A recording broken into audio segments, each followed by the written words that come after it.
Amados hermanos, queridos amigos, la primera iglesia bautista de San Antonio de los Altos le da la más cordial de las bienvenidas a su clase de escuela dominical. Recuerden que estamos estudiando valores del reino para los discípulos, ¿sí? Todas esas enseñanzas que Jesús le estaba dando a sus discípulos en su ministerio y que en este caso están contenidas en el Evangelio de Mateo, evangelio que estamos estudiando, y pues hoy vamos a ver el siervo escogido. Y quisiera, antes de comenzar esta clase, poner este tiempo en las manos del Señor. Amado Padre, Señor y Dios, te alabamos, Señor. Alabamos tu grandeza. Tú eres el digno de toda la gloria, de toda la honra, de todo el honor y de todo el poder. Nosotros queremos poner esta clase en tus manos, Señor, para que seas tú prosperándola, para que seas tú abonando en los corazones de quienes van a verla o escucharla, y que pues esta semilla que vamos a plantar dé fruto cuando fuere su tiempo. Así es que guíanos, no queremos hablar nada que no provenga de ti y de tu palabra. Ponemos esta clase en las manos del Señor Jesús, en quien oramos dando gracias. Amén y amén. Sí, mis amados, la clase de hoy está contenida en el Evangelio de Mateo, en el capítulo 12, los versos que van del 15 al 21, Jesús, el siervo escogido. Y está Mateo, presenta pues, antes de este texto, presenta esas confrontaciones de los líderes religiosos de la época, los fariseos, los maestros de la ley, esas confrontaciones con el Señor Jesús. El Señor Jesús, recuerde que enseñaba y predicaba como quien tiene autoridad. Y la palabra que predicaba el Señor Jesús, las enseñanzas que el Señor Jesús impartía, pues contrastaban o chocaban contra las enseñanzas de los fariseos. Repito, porque Jesús sí tenía autoridad y porque Jesús hablaba con la verdad.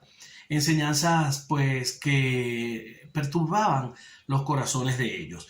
Pero después de esto, ya ubicándonos en Mateo, en el capítulo 12, 15 al 21, pasa a presentar entonces el evangelista a el ministerio del Señor Jesús, el carácter del ministerio del Señor Jesús, y el cual es el siervo escogido de Dios. Y yo quiero que comencemos a desglosar el texto. Dice la palabra del Señor: sabiendo esto, Jesús. ¿Y qué es esto que sabía Jesús? Bueno, eso, que los líderes religiosos querían perseguirle, querían incluso matarle, querían aprenderlo, y todo a causa, repito, de la predicación del Señor Jesús, una predicación basada en la verdad. Jesús enseñaba con autoridad, mientras que ellos torcían las escrituras, ponían cargas que ellos no llevaban. Y dice el verso 15, y vamos a ver aquí, que él se apartó de allí. Él se apartó de esa confrontación, se apartó de la discusión, de la pelea, y vemos aquí entonces la prudencia del Señor, el discernimiento del Señor. No pierde tiempo el Señor Jesús discutiendo con ellos, porque sabe que aún le queda mucho trabajo por hacer, porque sabe que aún falta mucho para padecer en la cruz, y entonces no pierde esto, se enfoca en el trabajo que tiene que hacer, en la triple función que tiene que desarrollar, que la veíamos en Mateo 9:35, la cual era enseñar en las sinagogas por todas las ciudades donde iba, proclamar el evangelio del reino y sanar a los enfermos. Y todo esto mostrando pues una compasión profunda por las almas. Entonces, repito, no pierde tiempo el Señor discutiendo, porque sabe que tiene que hacer el trabajo de enseñar, de proclamar y predicar el evangelio, de sanar enfermos y de mostrar compasión. No pierde el tiempo el Señor con ellos, sabe que le queda mucho trabajo por hacer, y dice el versículo que se aparta de allí, y vean ustedes, le sigue mucha gente a la cual el Señor ministraba, atendía, enseñaba y sanaba, y quizás eran estas cosas las que le daban envidia a esos maestros de la ley. Pero fíjense ustedes, él le hace una petición a los que sanaba. Le dice, les ruego, les exhorta, les pide, que no comenten, que no divulguen que fue él quien nos sanó. Mostraba entonces el Señor un deseo de que su fama no se regara, un deseo de mantenerse, digamos, bajo perfil, porque sabe que aún, repito, queda mucho tiempo por hacer y falta mucho tiempo por morir. No quiere el Señor que precisamente esto sea causa de apresurar su muerte o su apresamiento. Entonces el Señor pues le pide que ellos no rieguen, pero cosa muy difícil porque sabemos que eran milagros pues de muchas personas, y su fama se regó por todo Israel. Ahora, vamos a ver que esto que está haciendo el Señor de enseñar, de proclamar y de sanar enfermos, levanta una oposición férrea de parte de estos maestros y de estos fariseos, y casi que una rebelión de ellos contra el Señor Jesús. Y esto contrasta con el reino del Señor Jesús. Por eso que el Señor Jesús no pierde tiempo discutiendo con ellos, porque el Señor Jesús, su reino no es de confrontación ni de pelea, su reino es de amor, de justicia, de perdón, de salvación, de vida eterna. Pero vean ustedes lo que detalla el verso 18 al 21, y es el cumplimiento de la profecía de Isaías. Quiere Mateo entonces demostrar que Jesús es el Mesías prometido por los profetas.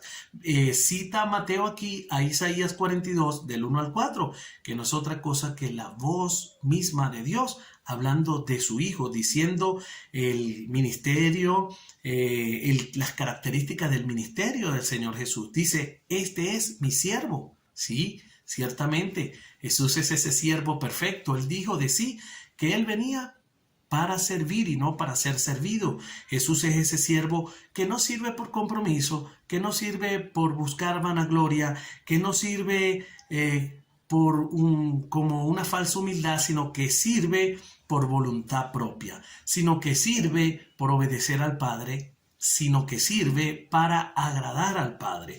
Y dice el escritor de Hebreos que Él no escatimó ser igual a Dios como cosa que aferrarse.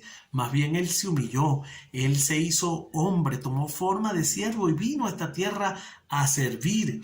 Y eso es interesante porque es lo que hace que el Padre diga en el verso 18 que el Padre lo ama y se complace en Él, le da su espíritu y le manda a llevar enseñanza a todos los pueblos. Pero ¿qué enseñanza lleva Jesús a todos los pueblos? Bueno, todos estos valores del reino que Jesús viene hablando desde el Sermón del Monte, desde el capítulo 5 del Evangelio de Mateo, todas esas enseñanzas que domingo tras domingo hemos llevado en la escuela dominical, que son los valores del reino, que son los estándares del reino. Jesús enseñaba sobre juicio, sobre pecado, pero también sobre el camino de la salvación, sobre redención, sobre perdón, sobre salvación y sobre vida eterna. Enseñaba también cuál era la voluntad del Padre, cómo agradar al Padre. Enseñaba también el estándar del reino. Y recuerde que Él es la imagen visible del Dios invisible,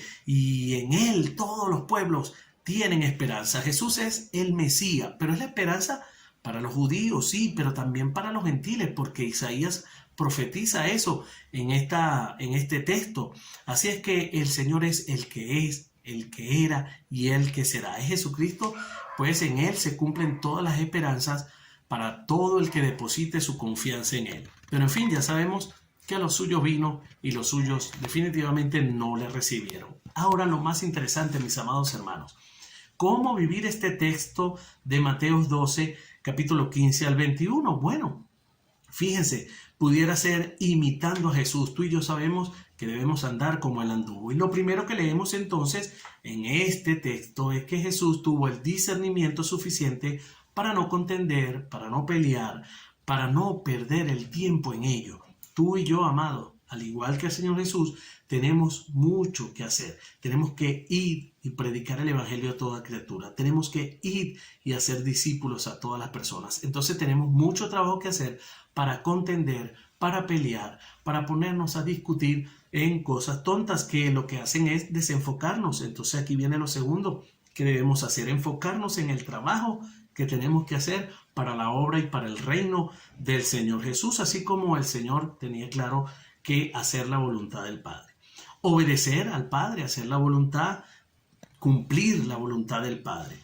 Otra cosa que tenemos que hacer, y según lo vemos en el texto, es servir, tomar forma de siervo, servir. ¿Por qué? Primero, porque si sirvió el Rey de Reyes y Señor de Señores, más tú y yo tenemos que servir. Pero servir porque eso es lo que agrada al Padre. Vemos que Él dice, este es mi Hijo amado en el cual tengo grata complacencia. Él dice aquí que es su siervo y por eso Él le ama. Entonces yo pienso que cuando tú y yo, amado mío, servimos en la obra del Señor, en el reino del Señor, agradamos al Padre, porque estamos cumpliendo y estamos obedeciendo su voluntad y estamos cumpliendo la gran comisión, ese gran mandato que nos dejó. Bueno, ser un siervo, pero Pablo nos dice que lo hagamos con actitud humilde, escuche bien, considerándonos a los otros, considerando a los otros más importantes que a nosotros mismos, o dicho de otro modo, mejores que nosotros. Entonces, ser como Jesús, no disputar, no contender, enfocarnos en el trabajo, servir, servir y servir, no andar formando gritos por las calles como señala el texto, y sobre todas las cosas ejecutar la triple función del Señor Jesús. Recuerda, enseñar. ¿A dónde? Adentro. Proclamar. ¿A dónde? Afuera. Orar por los enfermos y mostrar compasión por ellos, es decir, acompañar, llorar con el que llora, reír con el que ríe, estar siempre presente allí, y de esa misma manera pues que hizo Cristo Jesús, tenemos que hacerla nosotros. Así es que espero que usted medite hoy en este texto. Recuerde Mateo 12, 15 al 21, que usted pueda escudriñar las escrituras, leer, buscar sus comentarios bíblicos y pues reconocer que esta es palabra de vida eterna y esto es lo que nos manda el Señor Jesús. Mis amados hermanos, queridos amigos, les invitamos al próximo domingo. Seguimos con los valores del reino para los discípulos. Espero que usted esté tomando nota, esté aprendiendo y esté aplicando la palabra. Chao, nos vemos en la próxima clase de Escuela Dominical.